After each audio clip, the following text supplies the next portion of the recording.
pour mettre en avant une formation et surtout un métier mal connu. Manipulateur radio, si je réduis l'intitulé du métier à ces deux mots, aujourd'hui ce sont des personnels de nos hôpitaux, de nos centres de radiologie, des cliniques, etc. Ce sont eux qui nous font passer tout ce qui est radiologie classique, IRM, imagerie médicale nucléaire, etc. Donc ce sont des personnels extrêmement importants et qui doivent être mis en lumière. Et donc en Vendée, nous avons cette formation depuis 30 ans. C'est du post-bac, bien entendu, sur 3 années.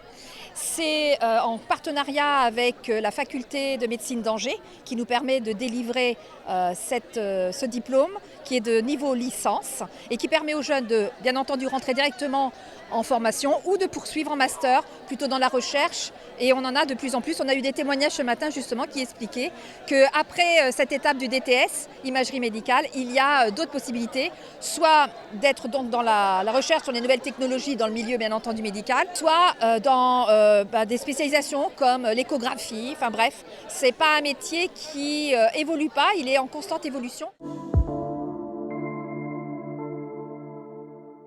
Il y a un besoin, une demande. Il est clair que tous nos élèves, quand ils sortent de cette formation, sont embauchés. Ils le sont même avant. Certains peuvent le faire par apprentissage aussi, à partir de la 2e année. Et quelquefois, les lieux de stage font en sorte qu'ils restent après leur réussite aux examens. Il faut avoir de l'appétence pour les technologies et le médical, c'est un mélange des deux.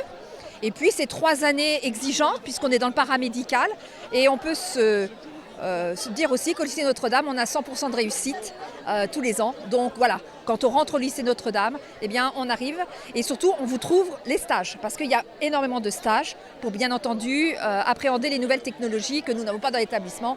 On n'a pas d'IRM comme ça, mais on a une salle de soins, on a une salle de radiologie et on a surtout beaucoup de professionnels de santé qui viennent faire cours.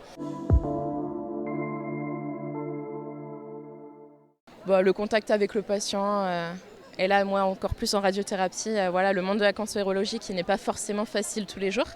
On soigne et par moments on accompagne aussi jusqu'en fin de vie et c'est vraiment ce parcours-là qui me plaît énormément. C'était une belle formation et je regrette vraiment pas d'être venue ici et même maintenant dans ma vie professionnelle, quand on a des étudiants de Fontenay-le-Comte, ça fait toujours un petit pincement au cœur de se souvenir un petit peu de nos années.